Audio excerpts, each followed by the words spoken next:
Bismillahirrahmanirrahim. Assalamualaikum warahmatullahi wabarakatuh. A'udzubillahi minasyaitonirrajim. Bismillahirrahmanirrahim. Innal hamdalillah nahmaduhu wa nasta'inuhu wa nastaghfiruh wa na'udzubillahi min syururi anfusina wa min sayyiati a'malina may yahdihillahu fala mudhillalah wa may yudlil fala hadiyalah. Asyhadu an la ilaha illallah wahdahu la syarikalah wa anna Muhammadan abduhu wa rasuluh. Allahumma salli wa sallim wa barik ala nabiyyina wa uswatina wa qudwatina sayyidina wa maulana Muhammadin sallallahu alaihi wasallam wa ala alihi wa ashabihi wa azwajihi wa dzurriyyatihi wa man tabi'ahu bi ihsanin ila yaumiddin. Qala Allah ta'ala fi kitabihil karim, a'udzu billahi minasyaitonir rajim, ya ayyuhalladzina amanu taqullaha haqqa tuqatih wa la tamutunna illa wa antum muslimun. Allahumma faqihna fiddin wa 'allimnal kitab wal hikmah waghfir dzunubana wa tahhir qulubana wa fassih alsinatana wa hassin furujana wa atinal hikmata wal hukma rahmatan lil alamin. Rabbi shrah li sadri wa yassir li amri wahlul 'uqdatam min lisani yafqahu qawli. Rabbi zidna ilma warzuqna fahma. Amin. Bapak Ibu sekalian, kaum muslimin rahimakumullah, alhamdulillah, syukur kita aturkan kehadirat Allah karena rahmat, nikmat, taufik, hidayahnya. Alhamdulillah di malam ini kita bisa kembali melanjutkan kajian rutin kita yang pada malam ini secara khusus kita akan membahas seperti apa persiapan akhir menjelang Ramadan ya. Meskipun terasa terlambat nih. Ya seakan seperti anak sekolah nih. Sehari-hari main, begitu datang waktu ujian belajar diborong dalam satu waktu. Nah, ini tidak akan mencapai keberhasilan. Tetapi orang yang paham bahwa di waktu yang akan datang ada ujian, maka dia akan mempersiapkan jauh-jauh hari dengan keadaan tenang sehingga bisa menunaikan ujian dengan sempurna dan lulus dengan mendapat hasil yang terbaik. Dulu generasi terbaik, generasi salaf itu mereka 6 bulan mempersiapkan diri untuk memasuki bulan Ramadan, yang tentu dengan persiapan 6 bulan secara kesiapan mereka sudah punya perencanaan seperti apa akan memakmurkan Ramadan dengan beragam aktivitas yang sudah dirancang dan bahkan target-target yang ingin dicapai selama bulan Ramadan. Satu referensi yang kita akan bedah adalah satu kitab istimewa yang judulnya adalah Sauratul Tis'ina Yauman, jadi revolusi dalam 90 hari. Yang dimaksud 90 hari itu adalah Sya'ban, Ramadan, dan Syawal. Artinya waktu yang ada di 3 bulan ini akan menjadi sarana perubahan total pada diri orang yang mau mengikuti programnya. Kita merasakan bahwa sudah sekian kali kita puasa tapi ya nggak ada perubahan, kayak gini-gini aja. Karena kita memang nggak pernah serius untuk memperbaiki diri dan mengubah kualitas diri menjadi yang lebih baik. Seakan Ramadan tiba berlalu begitu saja sehingga kedatangannya tidak mendapatkan sambutan yang selayaknya, bahkan sampai pun kemudian memasukinya seakan kita menelantarkannya. Baru ketika terpisah bulan Ramadan seakan kita menyesalinya. Di 3 tahapan ini yang diasumsikan bahwa setiap bulannya 30 hari, jadi 3 bulan ini adalah waktu yang mencukupi untuk melakukan perubahan total, perubahan cepat nih. Yang dimulai dari bulan Sya'ban itu adalah bulan yang dikatakan ista'id, bersiap, siap-siap nih. Ibarat orang lomba lari, siap gitu kan. Ramadan intolik, jalan gitu. Kemudian Syawal istamir, ya terus begitu. Jangan kemudian begitu Syawal bar, kembali seperti semula. Jadi persiapannya di bulan Sya'ban, actionnya di bulan Ramadan, dan bulan Syawal ya meneruskan, melanjutkan apa yang sudah dibiasakan di bulan Ramadan. Karena nanti ada kebiasaan baru di bulan Ramadan yang tidak dilaksanakan di bulan yang lainnya. Biasanya ratau jamaah setelah itu ya terus gitu. Biasanya ratau sedekah ya terus gitu. Biasanya ratau tilawah ya terus. Sehingga ketika kembali seperti semula, ternyata program itu tidak berhasil. Ibarat orang masuk pelatihan, harapannya setelah dilatih itu punya kemampuan lebih, begitu keluar dari pusat pelatihan ya balik seperti awal, sehingga nanti akan ada banyak pengorbanan waktu, biaya, tenaga yang seakan-akan sia-sia. Di buku ini dibagi menjadi 3 bagian ya, yang kita akan ambil. Buku ini disebut 3 in 1 ya, 3 dalam 1 ya. Ada 3 fase panduan tahapan untuk orang bisa berubah nih, dalam satu buku ini. Yang kita akan bahas adalah di bagian 1, yaitu ketika di bulan Sya'ban. Walaupun ini sudah tinggal berapa hari Pak Sya'ban? Nah, kita kaget tahu-tahu kok sudah mau puasa, itu kelihatan kalau kita gak siap. Nah, di bulan Sya'ban adalah fase persiapan. Ibarat orang mau lomba, ya persiapannya dituntaskan di bulan Sya'ban, sehingga pertandingannya nanti adalah di bulan Ramadan. Karena di dalam satu hadis Nabi itu menyebut Ramadan bulan perlombaan. Kita tidak bayangkan orang mau lomba tapi tidak ada persiapan, dipastikan kalah, atau paling tidak memalukan penonton dan para pendukung, apalagi donatur yang membiayai. Itu kan memalukan. Padahal nanti kan kita Nabi mengatakan arullaha min anfusikum khaira, tunjukkan prestasi terbaikmu di hadapan Allah, karena kita sedang dibanggakan di hadapan malaikat. Tiwas dibangga lu turu kan, itu kan memalukan apa?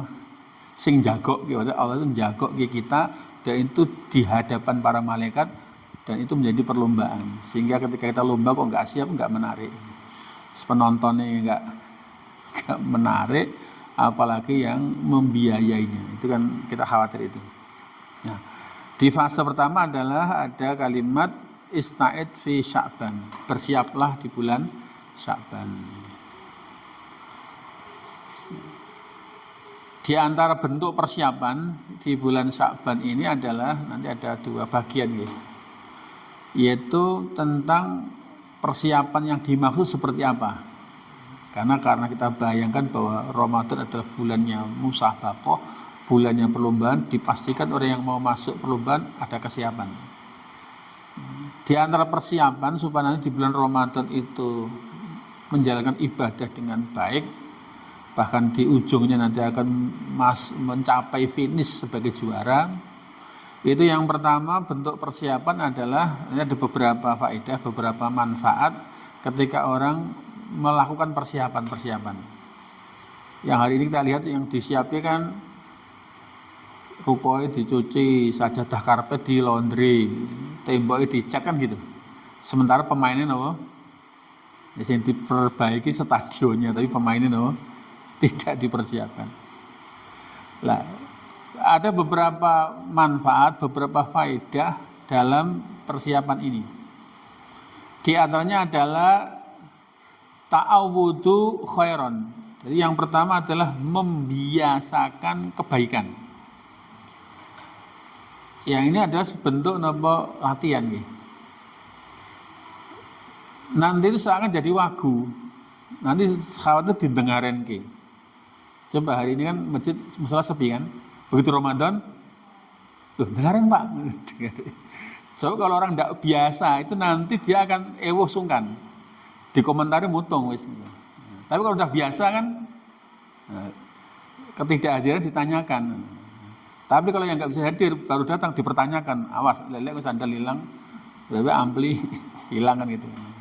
Maka supaya nanti Ramadan kita bisa tidak canggung dan punya semangat, sejak jauh-jauh waktu minimal di bulan Syawal sudah mulai membiasakan kebaikan-kebaikan. Karena bulan Sya'ban tadi adalah bulan titik awal. Ketika orang mempersiapkan dengan persiapan yang terbaik, maka nanti dia akan juga terbiasa menjalankan amal-amal ibadah yang itu padat selama bulan Ramadan. Di antaranya adalah karena manusia nanti ketika sudah membiasakan kebaikan, itu nanti akan menjadi mudah nih. Bahkan sampai ada orang-orang tertentu di kalangan orang salaf itu saking sudah biasanya dengan kebaikan, seakan-akan dia tidak ngerti bagaimana cara berbuat maksiat. Misalnya ada komentar di antara generasi salaf, menyifati seseorang yang memang orang itu sudah terbiasa dengan kebaikan. Hari-hari mau berbuat baik itu biasa. Bukan musim-musiman, bukan geruduk-gerudukan mergo akeh kancane enggak, dia memang sudah biasa kebaikan. Sampai ada yang menyifati orang tadi la yuhsinu ayasi Allah. Kayaknya orang itu enggak bisa, enggak tahu caranya bermaksiat kepada Allah. Ngerti ini apa? Taat saja. Nah, terkait tentang bahwa kebaikan memang harus dibiasakan. Dan bahkan kalau terasa berat memang kudu dipaksa. Lek nunggu ikhlas lan longgari hati napa? Ya enggak mulai-mulai itu. Maka Nabi mengatakan dalam satu sabdanya al khairu ada. Kebaikan itu bisa dicapai karena memang dibiasakan.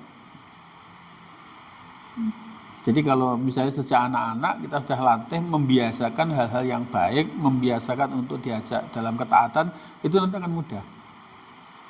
Tapi kalau orang nggak pernah dibiasakan menjalankan kebaikan, maka seandainya pun melakukan itu terasa berat sekali. Makanya Nabi sejak dini mengajarkan anak-anak dilibatkan dalam banyak hal termasuk ketaatan. Sebaliknya wasyarru lajajatun, sedangkan keburukan itu adalah karena keras kepala. Jadi rata-rata orang buruk itu siji dikandani angel, kon belajar ra gelem, disarankan tersinggung, dikritik ngamuk kan itu.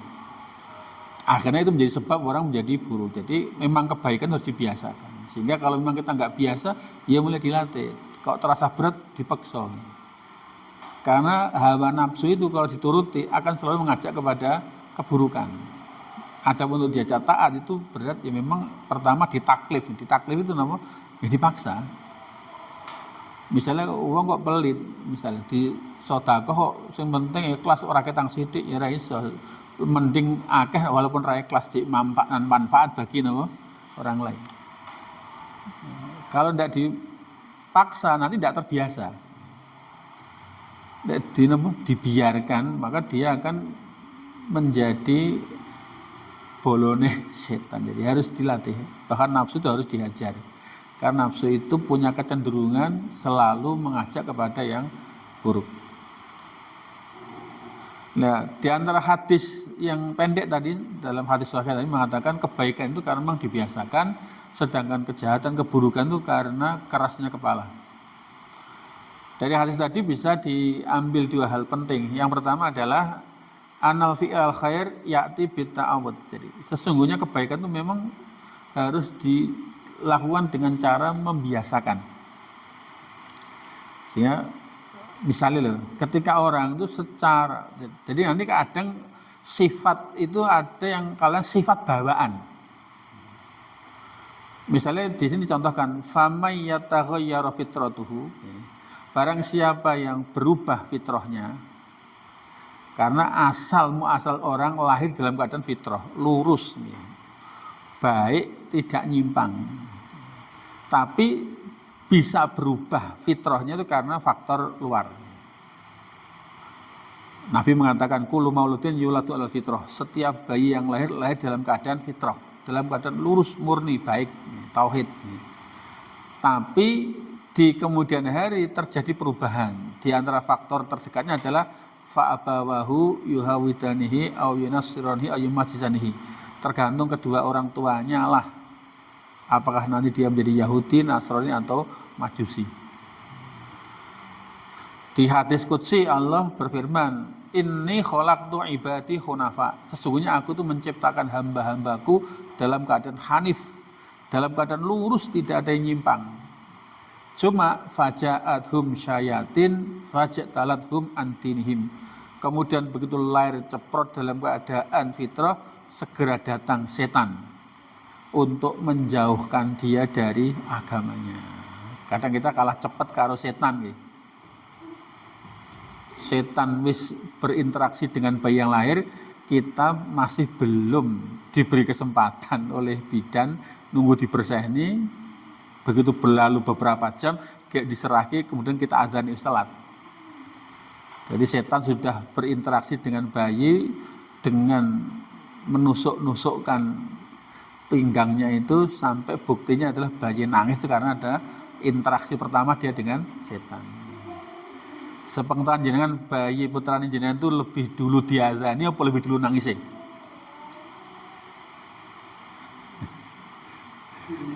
Ya, berarti wis menang setan sih. Jadi setan lebih dulu mempengaruhi. Lah caranya piye, Pak? Ya sak durung metu diazani malah. Ngoten, Pak. Tapi dulu kita diajarkan doa yang dulu dibaca Ibu Aminah ketika jelang kelahirannya Rasulullah. Sehingga setan kalah. Bayi ini nangis. Jadi memang dibiasakan, bahkan dipaksa. Ya, ketika orang itu memang sudah berubah fitrahnya, atau memang asli tidak ada dalam dirinya jawatan sifat dermawan misalnya, maka fa innau yastatu ayatawada dalika bitakallum, maka orang nanti bisa menjadi dermawan yang aslinya tidak punya sifat dermawan, bahkan aslinya pelit, itu bisa jadi dermawan karena memang dipaksa, dibiasakan dan bahkan apa? Dipaksa. Misalnya orang biasanya sombong, tapi ketika dalam kondisi tertentu dia dipaksa nanti bisa tawadhu dan terusnya. Sehingga ketika orang mau berbuat baik itu nunggu legoni pikir itu tidak bisa. Bahkan kebaikan harus dibiasakan. Bahkan sampai ketika itu terasa berat kudu dipaksa. Misalnya orang biasa jamaah subuh mergo tangi berat, niku ndak dipaksa napa? Ya terus, tapi begitu orang dicoba melawan kemalasannya, mencoba memerangi hawa nafsunya, dan ternyata apa? Bisa. Bahkan nanti ada target-target besar yang kita tidak mampu. Udah dicoba belum? Udah berusaha keras belum kan? Ketika belum ya berarti ya akan terus kalah ya, dengan kemalasan atau dorongan hawa nafsu. Satu kisah ya, tarodo kalbun tariqa Isa alaihissalam. Suatu ketika itu ada anjing yang menghadang jalan yang biasa dilewati Nabi Isa. Jadi ketemu asu gimana, Pak? Wah, asu. Akhirnya Nabi kan bisa komunikasi karo kewannya. Akhirnya faqala, anjing tadi bicara, idhab, pergi kamu. Cuma afakallah, semoga Allah memberikan afiah, memberikan kesembuhan, selamat kepadamu. Asu kok muni ini ngono. Maka fakil mau ditanyakan, apa mergo ketemu Nabi Isa akhirnya apa bahasanya ngono. Orang asu kok. Lah anjing itu kan menurut kita yang kita dengar itu gonggongan. Itu sebetulnya kalau bagi orang yang diberikan ilmu oleh Allah itu ngerti maksudnya. Ketika kita mendengar anjing menggonggong malam hari itu loh, itu ternyata menurut sahabat Ali itu kalimatnya yang diucapkan alhamdulillahilladzi ja'alani kalban walam yaj'alni tarikas shalah. Alhamdulillah, segala puji bagi Allah yang telah menjadikan saya sebagai anjing, bukan sebagai orang yang tidak sholat. Berarti anjing lebih apa? Lebih baik daripada orang tapi tidak.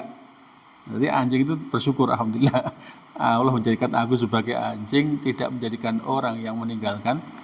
Nah, ketika itu Nabi Isa dihadang, loh, pergi kamu, semoga Allah menyehatkan kamu. Dikatakan tuhadu bi kalban, apa kamu sesama anjing? Ya ngomongnya ngene iki. Anjing mengatakan lisanun awatuhu al khaira fata'awada. Lisan saya itu sudah saya biasakan mengucapkan kebaikan, akhirnya jadi biasa mengucapkan kebaikan. Angger ketemu sapa wae sing dionekke napa? Lah angger kesandung kok sing disebut anjing berarti napa? Memang wis lambene. Makanya mbak arep mati ditalkin Pak Mudin sampai ndoweri tetap ra iso. Mergo ndak biasa mengucapkan apa? Kebaikan. Jadi nanti orang akan di akhir hidupnya dengan kebiasaan yang dilakukan dalam kehidupannya. Makanya orang biasa di masjid dibangun apa? Wedi malah kepleset kemana. Jadi ada orang yang ketemu masjid takut nggak biasa Pak. Rumah sana itu wong do nyawang mencurigai padahal enggak, itu kan perasaannya saja. Nah, makanya nanti Ramadan saatnya orang berpesta ibadah, lek ndak hadir kan ya Jane arep mangkat itu jane pengen mangkat tapi lek mangkat engko kayak khawatir kalau napa didengarenke kan gitu. Makanya mumpung ngurung doan biasa kan mulai istilahnya pemanasan supaya nanti tidak terasa wagu.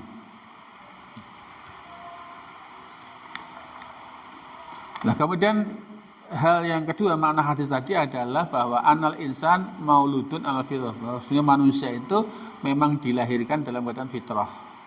Majbulun al khair dan punya kecenderungan kepada kebaikan. Hanya saja nanti fitrahnya dikotori oleh hawa nafsunya maupun pengaruh setan. Yang kedua, di antara faedah dalam persiapan yang bisa kita lakukan adalah usbuk ghairok. Ini sudah mulai terasa kompetisi, dahului yang lain. Jangan sampai kita nunggu orang lain baru mau bergerak. Allah kita dorong mangkat enggosek kan. Jadi dalam hal ini yang namanya lomba itu berarti apa? Kita harus mendahului orang lain. Kalau tidak mendahului orang berarti apa? Tidak lomba. Kalau lomba itu harus salib orang lain harus didahului. Jangan sampai kita ketinggalan. Kalau Abu Bakar Al-Bakhili mengatakan syahrul Rajab, syahrul zar. Bulan Rajab itu bulannya nanam. Wa syahru Sya'ban syahru suqil zar. Bulan Sya'ban adalah bulannya menyirami tanaman. Wa syahru Ramadan syahrul khisatul zar.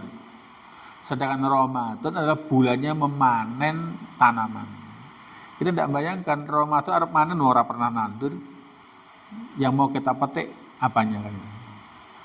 Berarti sebetulnya persiapan terakhir yang mulai Rajab, Sya'ban, baru panennya di bulan Ramadan.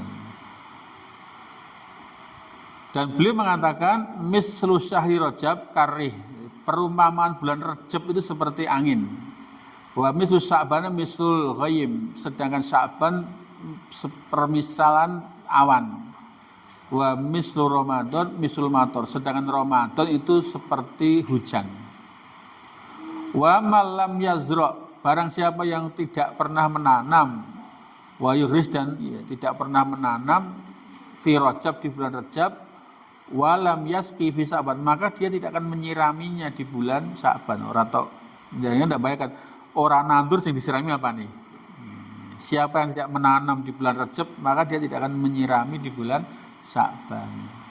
Lah akhirnya fakaifa yuridu ayakhsata fi Ramadan. Bagaimana mungkin dia mau panen di bulan Ramadan, nanam saja tidak, menyirami tanaman tidak, tahu-tahu pengenin apa? Panen. Ya tidak bisa. Nah, maka tadi kita diperintahkan segera dahului yang lain karena lomba jangan sampai kita ketinggalan. Satu riwayat dari Imam Muslim yang kita khawatir kalau opo-opo nunggu kancane, Allah aku tak keri mawon. Itu khawatir tentang sabda Nabi kita. Beliau mengatakan la yazalu qaumun, kok masih saja ada suatu kaum yang itu yata'akhirun, senenge nunda-nunda, senenge ngeri-ngeri. Maka hatta yu'akhirahumullah, hingga nanti Allah akan mengakhirkan dia dalam segala hal. Kok senengane ngeri-ngeri dalam segala halnya, maka Allah akan menjadikan dia selalu terbelakang, baik dalam urusan dunia maupun urusan akhirat. Kayak kita yang sering terjadi kan, sholat itu kan, soft pertama masih kosong tapi tidak diisi, masih ditawarkan apa Pak, jidan, kita butuh kok sebetulnya ada kesempatan dia bisa di depan kok milih belakang, itu kita khawatir nanti akan selalu dijadikan orang yang terbelakang dalam segala hal. Kemudian yang ketiga, selain tadi membiasakan kebaikan, kemudian berlomba, jangan sampai kita ketinggalan dahului orang lain dalam kebaikan. Kemudian yang ketiga, irfa afdhala amalik, angkat, naikkan, tinggikan amal-amal terbaik kita. Karena bulan Sya'ban dikatakan bulan punggahan, bulan di mana amal-amal kita itu dinaikkan, dilaporkan kepada Allah. Maka ibarat kita sedang lomba, tunjukkan prestasi kita terbaik di hadapan Allah. Kan di hadis tentang puasa Nabi mengatakan yamdurullahu ta'ala fi tanafusikum. Allah itu melihat kalian dalam berlomba-lomba. Jadi Ramadan itu adalah bulan berlomba-lomba dan Allah sedang menyaksikan. Karena Allah menyaksikan kita sedang lomba, fa'arullaha min anfusikum khaira. Maka tunjukkanlah kebaikan-kebaikanmu kepada Allah. Fa inna syaqiya man hurima rahmatallahi. Maka orang yang celaka adalah orang yang terhalang dari rahmatnya Allah di bulan Ramadan. Artinya di antara efek rahmatnya Allah yang turun di bulan Ramadan, orang terasa ringan dalam menjalankan segala kebaikan. Dari Usama bin Zaid dikatakan bahwa dia pernah bertanya kepada Rasulullah, lam ara tasumu minasyuhur ma tasumu min Sya'ban. Wahai Nabi, saya tidak pernah melihat jenengan puasa semempeng bulan Sya'ban. Pada bulan Sya'ban itu biasanya wong rada santai. Tadi Rejeb ngedur poso. Wah, ini Sya'ban santai-santai persiapan bulan Ramadan. Tapi Nabi dilihat oleh sahabat Usama bin Zaid, Nabi jenengan tak lihat-lihat kok jenengan lu memperbanyak puasa di bulan Sya'ban. Sementara orang-orang enggak itu gimana? Beliau mengatakan dzaka syahru yaghfurun nas anhu. Inilah bulan yang dilupakan, dilalaikan kebanyakan manusia, yaitu bulan baina Rajab wa Ramadan, bulan yang ada di antara Rajab dan Ramadan, yaitu bulan Sya'ban. Kenapa Nabi mempeng puasa dan ibadah yang lainnya?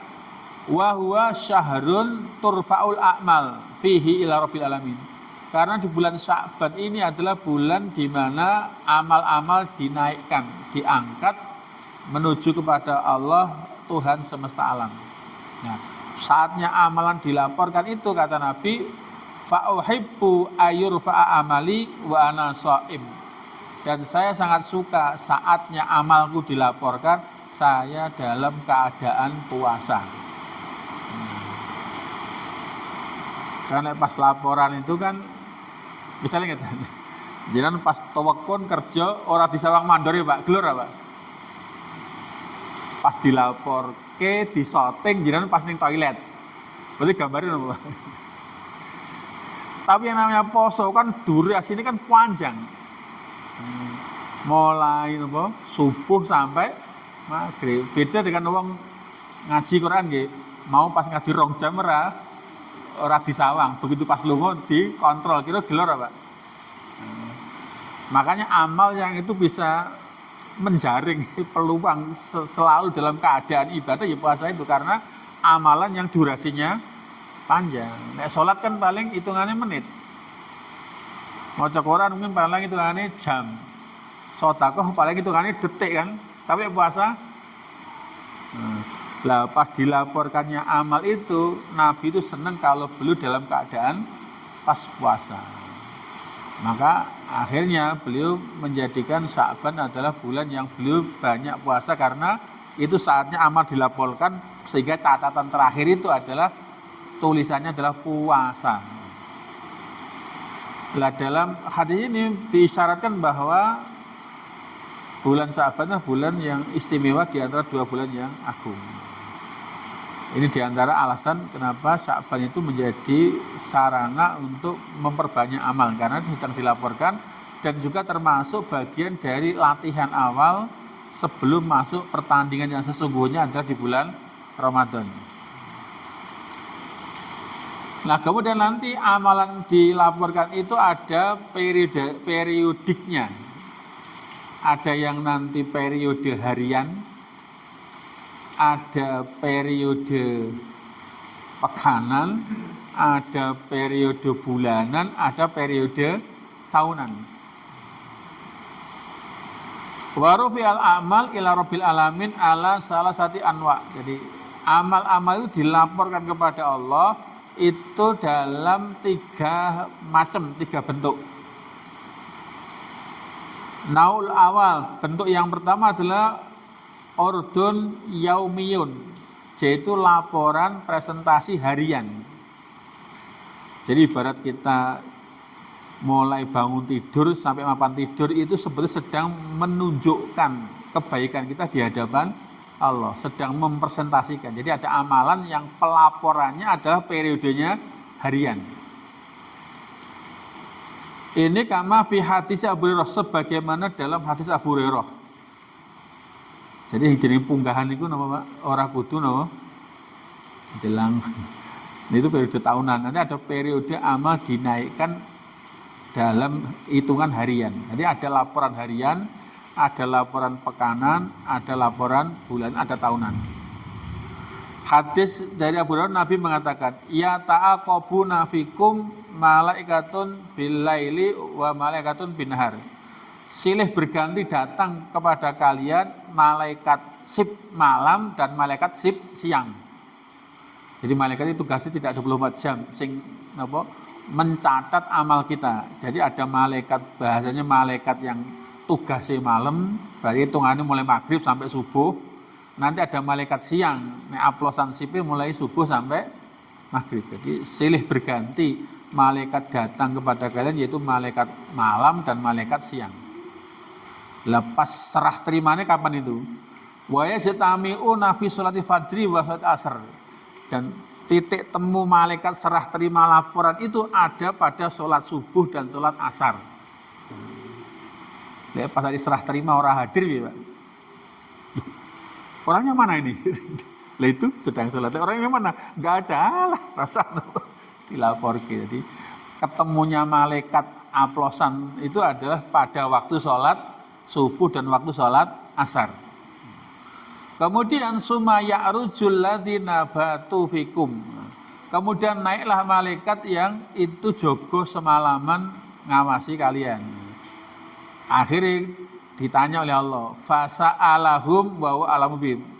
Itu istilahnya digawe skenario. Allah tanya kepada malaikat itu, walaupun Allah Maha tahu. Kaifa taraktum ibadi? Gimana kondisi hambaku ketika kamu tinggalkan tadi? Kan malaikat malam kan laporan, membawa catatan amal dia di waktu semalaman ditutup dengan waktu sholat subuh. Tadi catatan terakhir kamu tinggalkan ngapain hambaku? Akhirnya fayakulun, malaikat mengatakan taroknahum wahum yushollun. Tadi pas saya tinggalkan tadi, sepengetahuan saya dia sedang sholat. Oh berarti catatan seharian ditulis sebagai orang yang sedang sholat. Padahal sholatnya mau pirang menit Pak. Tapi pas terakhirin apa? Tadi pas saya sholat toh, ya udah sholat berarti. Sing malaikat aplosan siang gimana? Wa atenahum wahum bahwa yushollun. Pas saya tadi datang, dia pas juga sholat.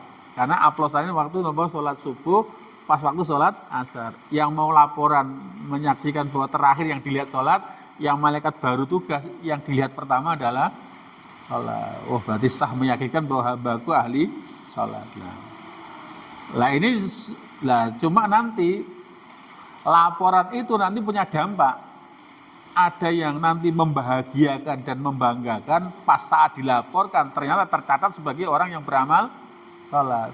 Tapi nanti ada saat yang membuat kita malu dan rugi. Pas dilaporke ternyata nopo? Tidur Gusti. Waduh, itu nanti itu loh, wah itu memalukan. Dan nanti ada yang membuat orang bahagia dan bangga karena tercatat dalam amalnya adalah sedang mengerjakan kebaikan. Itu periode harian. Kemudian nausani, jenis yang kedua bentuk pelaporan adalah ordun usbu'iyun. Jadi presentasi kita itu menunjukkan amalnya periode pekanan. Jadi nanti ada amal yang laporannya periodenya pekanan. Lah sepekan itu hari apa? Yaitu wadzalika yaumai, yaitu ada pada 2 hari al-Isnin wal Khamis, yaitu dino Senin dan Kamis.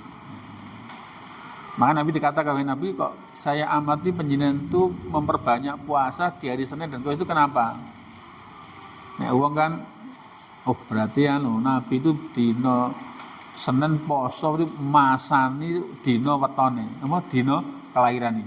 Lah Kemise akhirnya ana syariat napa poso dina napa weton. Ini jadi tiru napa? Oh Nabi itu posone ora Senin tok, tapi posone napa? Senin dan Kamis. Ada alasannya. Kenapa Nabi kok kita perhatikan jenengan kok banyak puasa itu milih hari Senin dan Kamis.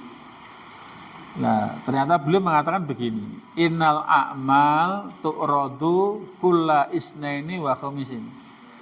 Amal itu dilaporkan setiap Senin dan Kamis. Lah, pada 2 hari itu fayughfaru likulli muslim. Orang-orang yang muslim itu diampuni. Kecuali illal mutuhajiraini, kecuali 2 orang yang masih jutaan. Jutaan apa? Orang akur. Sing ora tahu akur hati-hati iki. Jadi Senin Kamis itu 2 peristiwa. Satu, saatnya amal-amal dilaporkan. Yang kedua, dosa-dosa diampuni. Itu berlaku bagi semua orang Islam. Kecuali 2 orang Islam sing masih jutaan. Sing urung rukun. Berarti apa? Allah katakan pada malaikat akhiruhuma, tunda, gak usah dilaporkan. Sampai kapan? Kata yastolih, sampai dia rukun. Le urung rukun, urung bodo, keburu mati gimana? Amal tidak terlaporkan, dosa tidak terhapuskan. Berarti jadi yang buku catatan ono dosa tok, ngamali ora masuk, tapi dosane ora dihapus. Maka Nabi mengatakan la yadkhulul jannah qati'ur rahmin. Tidak masuk surga orang yang memutus nama hubungan. Jadi Senin Kamis Senin dina sakral nih, di hari di mana amal-amal dilaporkan dan hari di mana dosa-dosa diampuni. Kecuali itu tidak berlaku bagi 2 orang yang masih berseteru. Fayaqulu, maka Allah katakan pada malaikat, "Udah, akhiruhuma, tunda.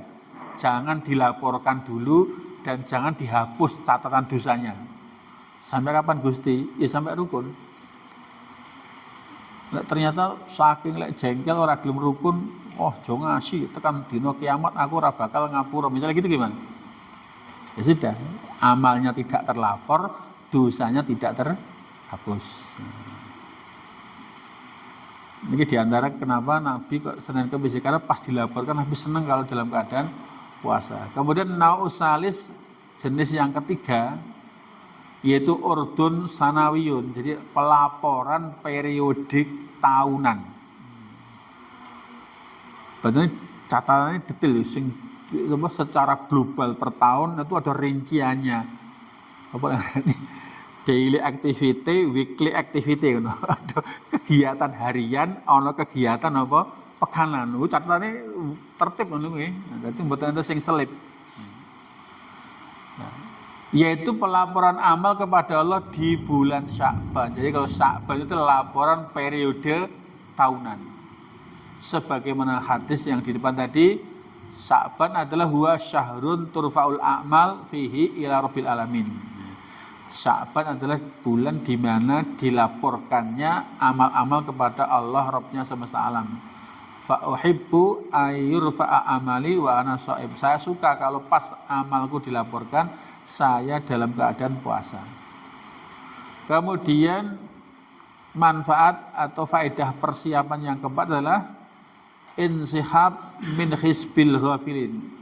Hendaklah kita menarik diri dari golongannya orang-orang lalai. Jadi kan kadang orang itu kalau kumpulan itu kebanyakan, saya menarik diri, tidak lagi ikut-ikutan grupnya orang-orang yang lalai.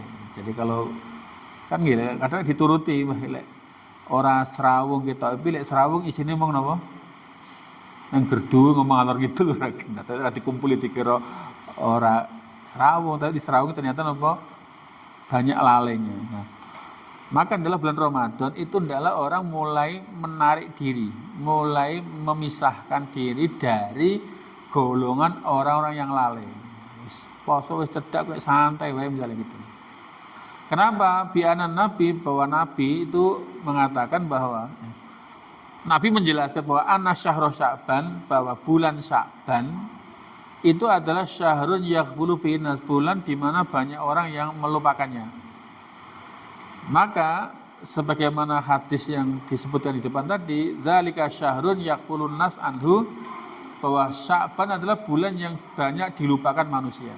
Nah, ini ada peluang di saat tidak banyak orang yang mengerjakan kebaikan, kok ada orang yang bertahan untuk bisa berbuat baik, maka ini adalah orang pilihan. Dan pahala amalan yang pelakunya sedikit itu adalah pahalanya banyak. Rata-rata orang kalau di tengah malam ngapain, Pak? Tidur kan? Kok ada orang yang mau bangun sholat, wah itu ganjarannya gede karena tantangannya besar. Di mana misalnya umumnya uangnya ora tau ngaji, kok jenengan tetap sregep ngaji, berarti itu uang longko. Orang sing istimewa, dan amal yang seperti itu adalah amal yang luar biasa. Jenengan misalnya pengen mlebu swarga nang ngarep lawang suk-sukan karo golek pas waktu longgar pilih ndi, Pak? Iki lek padha-padha Ramadan kaken saingan. Tapi lek jelang Ramadan akeh wong lali, saya tak on, itu ndak ada saingannya. Berarti napa? Untuk mencapai kebaikan itu terasa lebih ringan kalau bisa menempatkan diri melakukan amalan di saat orang banyak yang lalai. Termasuk Sya'ban tadi, bulan yang dilalaikan, orang tidak banyak aktivitas ibadah, kok ada yang mau sregep, itu istimewanya.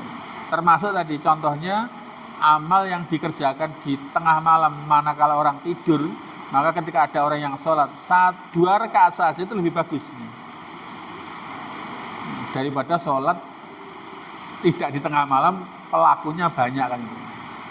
Maka dikatakan di situ bahwa amalan yang dikerjakan di waktu banyak orang yang lalai, satu kata adalah a'dhamu ajron, dia adalah amalan yang paling besar pahalanya. Seperti Nabi mengatakan afdhalu sa'ah jauful laili al-akhir, sebaik-baik waktu untuk ibadah adalah setengah malam yang akhir. Kemudian poin berikutnya dalam satu hadis terkait tentang bahwa kebaikan-kebaikan yang kita lakukan di tengah orang banyak yang lalai, sebetulnya itu menjadi penyelamat bagi orang yang lalai. Ketika ada musibah jenengan itu pilih jadi orang yang diselamatkan atau sebagai relawan yang menyelamatkan korban, Pak. Ya, musibah loh, dia sebagai pengen jadi korban apa sing pihak penolong, Pak. Nah, maka kebaikan orang yang taat di tengah orang lalai itu sebetulnya dia itu sebagai penyelamat bagi musibah yang harusnya menimpa orang yang lalai. Maka itu wong-wong do turu aku tak melek, dengan saya melek Allah akan menjaga keamanan di tempat saya berada. Ibnu Rajab mengatakan, innal munfarida bitta'ati min ahlil ma'asi wal ghaflati qad yudafi'u bihi al-bala anin nasi kulluhum. Orang yang sendirian dalam keadaan taat di tengah-tengah orang yang maksiat dan lalai, terkadang dia menjadi penolak bala atas semua manusia.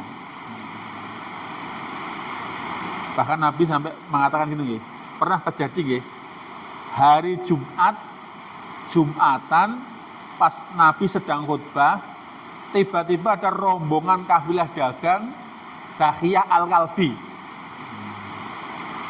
Dan rombongan dagang itu teko di depan masjid Nabi pas Jumatan, Pak. Untuk menarik pembeli, ada atraksi tari-tarian, tabu-tabuan, zaman tari-tarian itu udelin, Pak. Sak masjid bubar, Pak.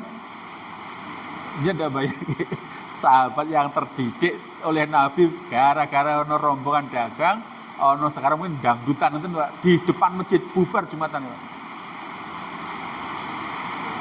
Dia bayangin, misalnya pas Jumatan negara ono dangdut, bubar sampai yang tertinggal hanya 12 orang sahabat senior tenan. Sampai mengatakan, seandainya kalian juga ikut-ikutan metu, Allah akan menurunkan api dari lembah dan membakar kalian semua. Untung kalian masih di sini. Jadi gara-gara segelintir orang yang taat itu menyelamatkan musibah yang mestinya akan turun menimpa semua. Jangan pilih orang yang akan mendatangkan musibah atau orang yang menolak musibah. Makanya jangan begini, aku pilih Pak Rono kancane piye, tetap jangan berbuat baik. Gara-gara masih ada orang yang berbuat baik di tengah orang yang sedang maksiat, keberadaan jenengan itu menjadi penyelamat akan adanya musibah yang mestinya menimpa orang itu. Nabi mengatakan tadi dalam satu hadis sahih, ketika Jumatan dimulai, tiba-tiba rombongan dagang datang lewat di depan masjid, membuat atraksi tari-tarian dan musik-musik itu, sampai di hadapan Nabi itu yang ada hanya 12 orang, termasuk Abu Bakar. Beliau mengatakan, berarti yang singilan ini Pak hilang kabeh.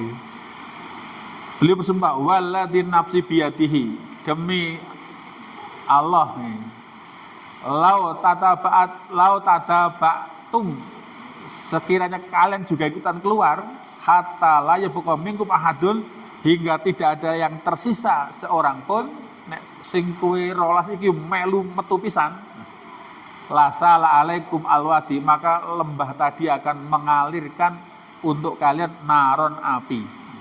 Akhirnya apa? Allah mencegah musibah itu gara-gara masih ada orang yang duduk di hadapan Nabi mendengarkan apa? Khutbah. Makanya jangan rasa sungsah Pak. Pak niki masjid sing ngaji wong papat, justru wong papat sing gelem ngaji niku sak perumahan dijogot ini Gusti. Jadi rasa golek agak-agan wong. Justru ketika masih ada orang yang menjalankan taat, sementara yang lain bodoh napa? Jangan jadi penyelamat. Maka sampai Allah sendiri berfirman, dikatakan apa? Allah tidaklah membinasakan, maka tidaklah Allah itu membinasakan suatu daerah dengan kedoliman wa ahluha muslimun, sementara ada penduduknya apa? Yang masih muslih. Muslih itu adalah apa? Orang yang masih mau berbuat untuk kebaikan orang lain. Wa maka rabbuka liyuhlikal qura wa ahluha muslihun. Tidaklah Allah membinasakan suatu daerah, satu wilayah secara zalim itu selagi masih ada penduduknya yang masih berbuat muslih. Maka Nabi sampai mengatakan begini, ashabi umana uli umati, para sahabatku ini yang masih istiqomah dalam ketaatan sementara maksiat yang lainnya, ini menjadi faktor jaminan keamanan bagi umatku selagi masih ada orang yang taat. Tapi faida dzaba ashabi, tapi ketika para sahabatku sudah pergi, ata umati ma yuwaidun, maka akan datang kepada umatku apa yang telah diancamkan, dijanjikan Allah. Selagi ada sahabat yang masih taat pada Allah, itu menjamin tempat itu aman. Wah, ini baru tahap 1 Pak. Nanti salah juga dibaca sendiri. Paling tidak belum terlambat nih, kita mempersiapkan diri sebelum masuk bulan Ramadan. Paling tidak ada tadi nih, membiasakan kebaikan, kemudian berlomba-lomba mendahulukan kebaikan daripada orang lain, kemudian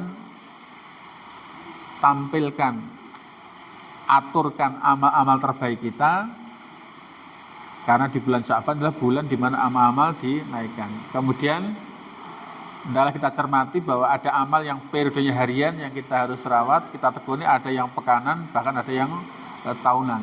Kemudian kita menarik diri dari pergaulan orang-orang yang lalai, karena di tengah kelalaian orang masih ada orang yang mau berbuat taat, dia adalah mendapat pahala terbesar dan menjadi penyelamat bagi umat ini.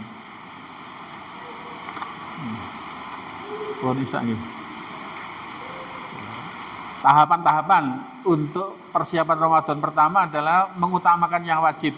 Karena yang wajib itu adalah amal yang pokok, sedangkan amal sunnah adalah penjaga atau penyempurna. Kemudian persiapan yang berikutnya karena memperbanyak puasa di bulan Sya'ban. Kemudian yang berikutnya adalah mulai interaksi dengan Quran, karena Ramadan bulannya Quran, sudah mulai membaca Al-Quran, membaca, memahami, bahkan nanti mentadaburinya. Kemudian yang keempat, sebelum masuk Ramadan pastikan kita punya hati yang bersih. Karena di bulan Sya'ban itu Allah yatlu'ullahu ila jami khalqihi lailatan nisfi min Sya'ban. Allah senantiasa menengok, melihat hamba-hambanya di separuh bulan Sya'ban.